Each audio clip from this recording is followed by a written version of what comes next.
Un mystère concernant le crash d'une fusée chinoise sur la Lune, le lien de causalité entre l'infertilité masculine et les insecticides, la création de la trinitite révélée, le véritable état du trou de la couche d'ozone et des avions de ligne désorientés par usurpation GPS. Bonjour à toutes et à tous, je suis Adèle Njaki et bienvenue dans Fil de Science, le podcast Futura où nous retrace ensemble l'actualité de la semaine.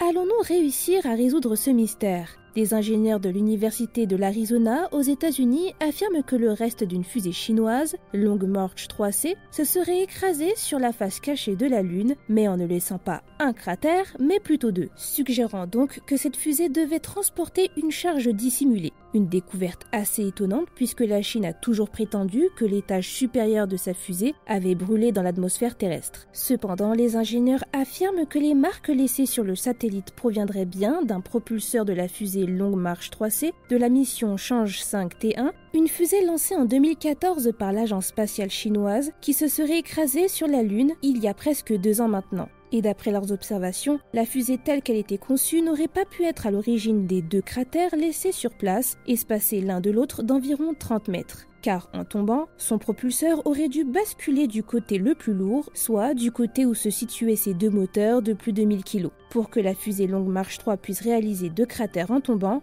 les chercheurs affirment qu'il aurait fallu que le propulseur soit équilibré d'une quelconque manière afin de tomber tout droit au sol. Aucune hypothèse n'a pour l'instant été émise concernant cette mystérieuse masse, alors d'après vous, que pourrait être cette charge ?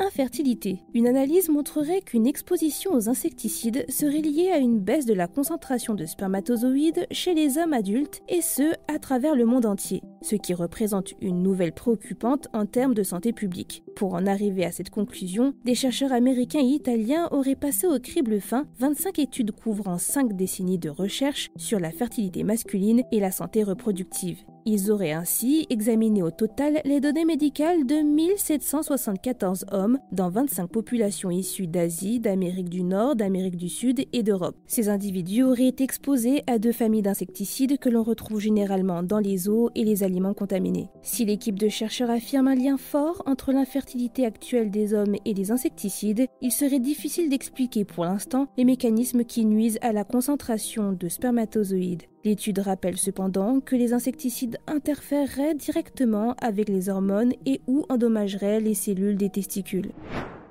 Saurions-nous enfin comment s'est formée la trinitite, ce quasi-cristaux dont la constitution défie les lois de la chimie ? La première explosion nucléaire en 1945 a fait fondre le sol environnant et l'équipement local impliqué dans le fonctionnement de la bombe atomique à l'allumage des réactions de fission. Dans les conditions de pression et de température infernale de cette explosion est née une roche, encore inconnue de l'humanité, la trinitite. Tout comme certaines météorites issues de collisions entre astéroïdes, cette trinitite contiendrait des cristaux exotiques que l'on croyait impossibles avant leur découverte théorique par le prix Nobel de physique Roger Penrose. Lorsque la réaction en chaîne des neutrons avec des noyaux de plutonium a illuminé le site d'Alamogordo à une 50aine de kilomètres de la ville de Socorro en 1945, l'énergie libérée a été estimée environ à 21 kilotonnes de TNT, produisant une bulle de plasma à plusieurs milliers de degrés, faisant fondre la tour métallique portant la bombe atomique, le cuivre des câbles présents et le sable du désert sous la bombe. Une partie de la matière vaporisée se serait mélangée avant de se condenser en gouttes chaudes pleuvant sur le site et donnant en fin de refroidissement la roche nouvelle appelée trinitite.